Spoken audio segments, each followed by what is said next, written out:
Welcome to FYI once again. My name is Barry ZeVAN, and my guests today are Lorie and Joseph Croft, who own a business called the Celtic Croft in Brooklyn Park, Minnesota. And of course, as I often say, we say Minnesota because those of you watching in China would know that we're here in Minnesota. I think we have not many viewers in China. However, it's wonderful to welcome Lorie and Joseph. I've had the privilege and honor and pleasure to know them for several years now. And your store, the Celtic Croft, respectfully said, is like a cheap trip to Scotland. You don't have to pay the airfare. You don't have to pay hotels, anything. It's really true. And it's not because I love you guys, but it's just, nobody could ever replicate, in my opinion, a store like as you have. And of course you have catalog sales too, but so many items. So first of all, let's get some background. Joseph, you were born where? I was born in Panama while my parents were there. My dad was in the Air Force working at the Canal Zone. So lived there for the first 2 years of my life, and then moved here to Minnesota.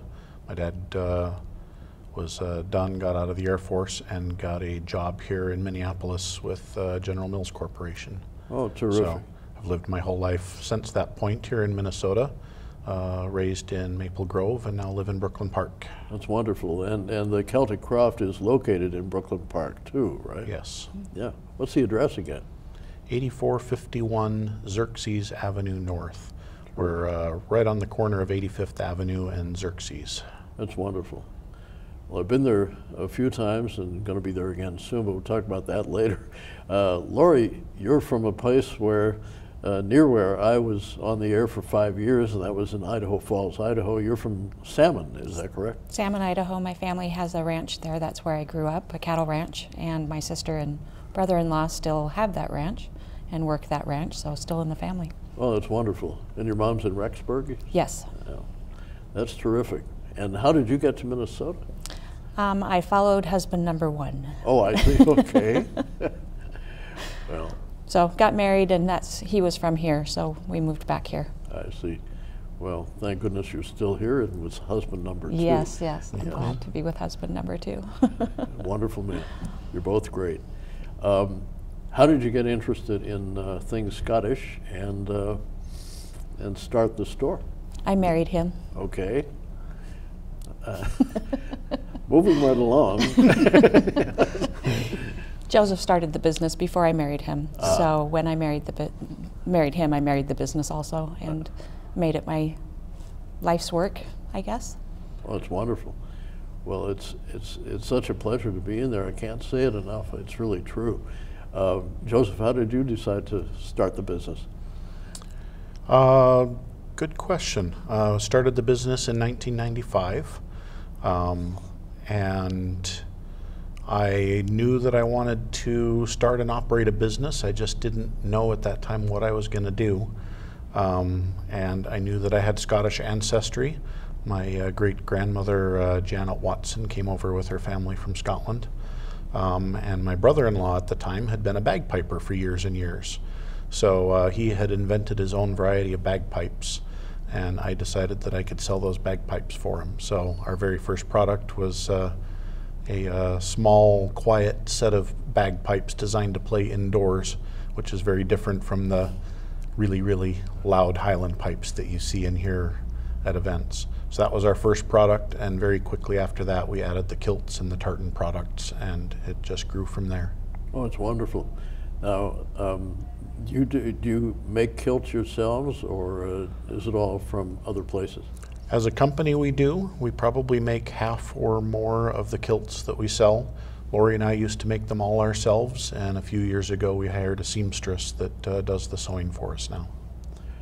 I have a kilt, as you know, and I was amazed. I bought my kilt and pardon me for inserting anecdotes, which we usually do, but anyway, I bought my kilt in London at a store called the Scotch House, which made me mad because it should be Scottish, but they call it Scotch House.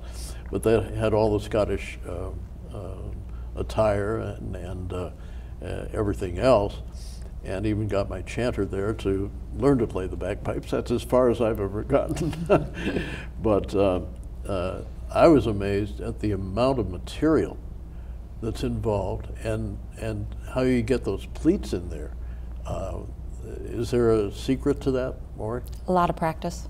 Okay. I didn't know anything about kilts or sewing when I married Joseph, and I very quickly learned that I needed to do that. So I started making kilts, and I took apart kilts and I put them back together, and I practiced a lot to the point where I could make a kilt in a day. Oh my gosh. Wow. That's a lot of material. It is a lot of material, Yeah. but it's something that I really enjoyed doing. We just didn't have time as running the business to make all of the kilts. We were burning the candle at both ends to try to make everything. So we hired a very talented seamstress, kilt maker. She's amazing. Oh, that's great. Now, I assume, obviously, it's not a Singer sewing machine. No. How special is the equipment that you have to use? We have 2 Juki industrial sewing machines. We have a serger, which is pretty commonplace, and we have a really cool machine called a blind hemmer that allows us to hem the fabric when needed, and you would never know that there's a hem there because it's got a very sharp curved needle that just hooks the edge of the inside edge of the fabric as you're hemming. It's a really cool machine.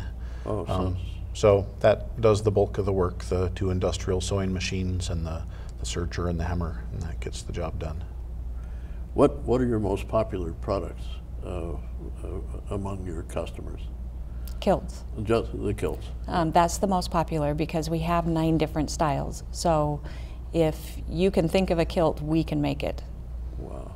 So that makes us the most inclusive as far as kilts go.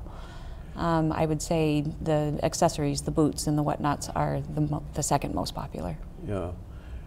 How many tartans are there by actual number? Do you have those? Registered or being produced? I would say registered in Scotland. Over 2,000. Over 2,000. Oh my gosh. The tie I have on today, I wasn't aware. I did buy a tie a long time ago at Edinburgh Castle in Scotland, and it was a Royal Stuart pattern, or tartan, I should say. And I couldn't find it today when I was coming to the studio. So I found this, and I thought, oh, this can't be a real tartan. And you kindly told me it's a Buchanan. So to all the Buchanans out there, here you are. But 2,000, my goodness. It's hard to even imagine. Not all of those are in production, so the weavers have to pick and choose the ones that they're going to weave. Yeah. And some of them are copyrighted, you know, they're held under private names. They were woven or designed just for a certain family or a certain person or even a certain company. Last year we did a special weave for the Carleton College. So they have their own, the rugby team has their own tartan, and it's exclusive to the Carleton College. Oh, that's wonderful. Wonderful. So would that mean, excuse my stupidity here, would that mean there are 2,000 clans in Scotland? Families, names, Yeah. corporations, colleges, states. Minnesota has its own tartan. Oh my gosh. As president of the St. Andrews Society, I'm embarrassed that I don't know all of this. But anyway, go ahead. Recognized clans, there's around 200, and there's a whole lot of names that are associated with the clans. They call those septs, S-E-P-T-S. So you may have a major clan like Buchanan, but there might be 20 or 30 or more names of smaller families that at some point in history became associated with that clan. And also, every clan most likely has more than one tartan. So the Buchanan tie that you're wearing now is Buchanan Modern. There might also be a Buchanan Weathered. Well, there's a Buchanan Weathered, a Buchanan Ancient. There's probably a Buchanan Old Ancient. So sometimes there's a red version and a green version and a black version. And Stewarts, I think, have maybe 30 tartans, if I was just going to take a guess. So you look at those 2,000 or more tartans that have been registered, and a lot of them are private, but then you may have a dozen per clan beyond that of the major clans on the list. Well, that's fascinating. What about other items? Would they also be associated? That's probably a stupid question, but I assume they're associated with clans too, like the badges for the bonnets. How many of those are there? I do not know how many are registered. I know that one of our largest collection is about 300. Wow. And also at your store, what else is fascinating? I would assume to everybody, but so many items, your mugs and I can't even think of the name. I'm losing my memory here. Well, you mentioned clan crest items. That's, you know, as a family of items, that's extremely popular. You've got usually pewter, sometimes sterling silver, badges and jewelry, brooches, all of those things. And a clan crest is the coat of arms of the chief. Coat of arms typically in the world of coat of arms belong to one person, historically anyways, and in modern times people have come to think of coat of arms as belonging to a family. That's not technically correct. But in the Scottish world, the members of the clan have the right to wear the chief's coat of arms when it's encircled within a belt and buckle symbol. And that's what makes the round shape of the clan crest. And that clan crest can go on all sorts of things. The hats, the bonnet, brooches, jewelry. We have that engraved on glassware, so you could order a beer mug or a wine glass with your coat of arms, or your chief's coat of arms on there, the clan crest. All sorts of other things. Do the items you sell come from Scotland, most of them, or made here in North America? A lot of our stuff comes from Scotland. That's one of our specialties, especially the tartan fabric items. We have our line of glassware that's made here in the United States, and a lot of our items are imported from elsewhere, but the really nice stuff all comes from Scotland. Do you have people visit from Scotland who actually have come to Minnesota? We do. Yes. Wow. One of our most recent one was a couple of gentlemen that came over and they were invited to a formal event, and they hadn't brought their formal clothing. So they came and rented kilts and the formal outfits so that they could go to this formal event. And they were really fun to talk to. Oh, I bet. Could you understand them? Yes, I've gotten very good at that. And for those of you who may be watching in Scotland, we apologize. One of my first experiences there was to ask directions in Glasgow. Well, good luck. I sadly could not understand a word, and I had had a friend with Scottish Broadcasting Company with whom I had a little conversation in France one year. And I said, I love Scotland. I would love to be on the air in Scotland as a newsman or announcer or whatever. He said, Barry, he said, they wouldn't understand you. No. I'm saying, what? I speak plain English. Oh, no, you don't. You don't speak plain English in Scottish. No. So, but eventually we got to where we wanted to go. There also is a fun thing to do over there, if I may interject. On the first trip, we were in a place called Alexandria, just north of Glasgow, just south of Loch Lomond. And the J&B whiskey factory was there. And I had some time to kill that afternoon, so I went into the factory and saw these lines of bottles, of course, coming in. And they were spilling more on the floor than were going into the bottles. And the fellow who was guiding me, he said, well, he said, he named a price, and I won't embarrass anybody by saying the price that he named that the bottles were before they left the factory. He said, however, after they leave the factory, the price goes up by about 25 times because of taxes and this, that, and the other. He said, but if you were going to buy it before it left this building, anybody could afford it. So Interesting. it was fascinating to, you had to be there. Anyway, so, but what a beautiful country. My friends in England who watch my other show, my retro weather show, I just got an email from them this morning that they were watching, and they went to this village, my favorite village. It's called Luss, L-U-S-S, and it's just north of Glasgow, but it's like heaven on earth. But 15 miles west is another village called Helensburgh on the River Clyde, which is like night and day from the village of Luss. So Luss is just, it's on the banks of Loch Lomond, swans on the lake, and this, that, and the other. 15 miles west, casinos and TGI Fridays and Safeway superstores and so forth. So Wow. quite a contrast. Sorry for going far afield Oh, here. that's interesting. So I have to ask, have you been to Scotland? We have not.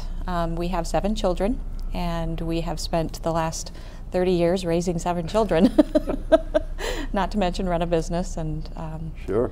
so the kids are all grown up. We're finally empty nesters, and we're going to be planning a trip here in the next couple of years. Oh, good. So Good. And when you go to Scotland, you don't expect to spend time at the TGI Fridays. You No. want to go get the local flavor. That's true. That was a surprise to me. When we drove across this little hill and got to that village with all that American stuff there. that's, Do you get any special requests that are really difficult to handle, or can you handle almost anything as far as items or clothing? good question. We like the suggestions, and if it's something that we can do, we'll most certainly make it happen. If it's not something that is repeatable, not so much. We're quite busy, so we have to pick and choose what things we're going to take on. Now, you also go around the country, or sometimes you go around the country to various shows. Tell me about that. Our first one this year is in Colorado Springs, and we'll be there in June, and then we have a few local games. So our Minnesota Scottish Fair is in July, and that's the 3rd weekend in July, right? In Eakin. I think so. I think so. Okay, Yeah. so 3rd weekend in July we're at the Minnesota Scottish Games, and the 2nd weekend in August we're at the Minnesota Irish Fair. Oh. I'm glad you brought up Irish, because for some people, they mix the two cultures in their heads, Irish and Scottish. Are they that similar? Well, they're just across the pond. Right. So the cultures have been, I don't know, how would you explain that, dear? There's been a lot of, historically they're both Celtic cultures. They're obviously unique in their own ways, but with only 20 miles or so of water separating the two islands, there's over the years been a lot of history of people moving back and forth. One of Lorie's relatives started in Scotland, moved to Ireland and married an Irish girl, and then moved to America, and that was where her Scottish roots came from here. So at times, you know, there were wars and migrations and things that caused people to cross back and forth. So there's similarities. There are, for example, Irish tartans, but they didn't exist historically. Tartan essentially just means plaid. So plaid fabrics have existed in every culture of the world, but to make a kilt and consider the tartan as a family tartan was uniquely Scottish.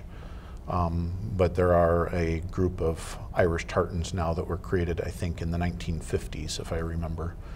So there's one tartan per county in Ireland, and there's regional tartans, and there's tartans for some of the larger families, like the Fords and the Maguires. So we do deal with quite a bit of Irish product, primarily Scottish, but a lot of Irish. We make Irish kilts, and we make all of our tartan items we make out of the Irish tartans as well. There used to be Welsh tartans also. Well, the tartans are still there, but the company that was weaving them, as far as we know, has gone out of business. So that's sad. We used to deal with a line of Welsh tartans. Those also were created more recently compared to the Scottish tartans that have existed for longer. You're reading my mind. I was going to ask about the Irish tartans, etc. And thank goodness for the explanation. For bagpipes, correct me if I'm wrong, I was told, and I think correctly, that they were invented in the Middle East. Is that correct? Because they play bagpipes in Lebanon and countries like that, and I'm just wondering, somebody told me that they had originated in the Middle East, and historically, because of whatever reason, they reached the British Isles, and Scotland, of course, and that so that they did not originate in Scotland. Are you familiar with that? I am not. I'm not familiar enough with the history. That sounds plausible. I think there's probably more than one possibility and more than one type of pipes that were invented by different cultures. I know I've heard of war pipes in different nations. I think there's historically a Germanic pipe. I don't know if they called them bagpipes, but similar.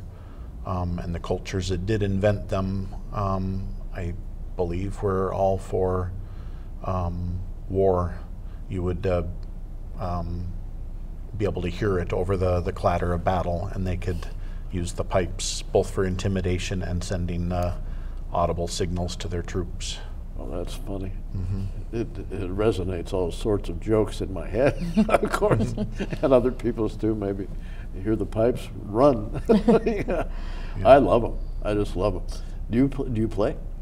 I took lessons for about a year, so I learned enough to make some noise on them. The fingering is the same as a recorder, so if you played a recorder in grade school, you can pick up a bagpipe practice chanter and at least do the fingering and make some simple notes. Well, that's on my bucket list to learn. I'm also a Shriner, and of course we have bagpipers in the shrine, and I can't remember if they give lessons or not, but I eventually want to do that before I leave. Most pipe bands do offer free lessons because they're always looking for new people to join the band. Oh, wow. So, well, thanks for that tip. Yeah, and there's several bands here in the Twin Cities area. There's a band that meets in Osseo. They're associated with the Shriners or the Masons. There's a Minnesota Police pipe band. There's the Brian Brew Irish pipe band. They are very supportive of the culture. Yeah. I'll have to get some info after the show. Yeah. So learning some tunes on the pipes is fairly simple. Just learning the fingerings and the tunes, and you can pick that up in a year or so of lessons. Learning the ornamentation takes a lot longer. There's a lot of grace notes that you learn the basic tune, and then you start throwing in the grace notes, and that can take years longer to become an expert at that. And learning the breath control to move from the practice chanter to the bagpipe itself is a whole nother skill set that needs to be learned. Very interesting. Yeah, I occasionally have tried to play the chanter at the house, and the dog runs fast.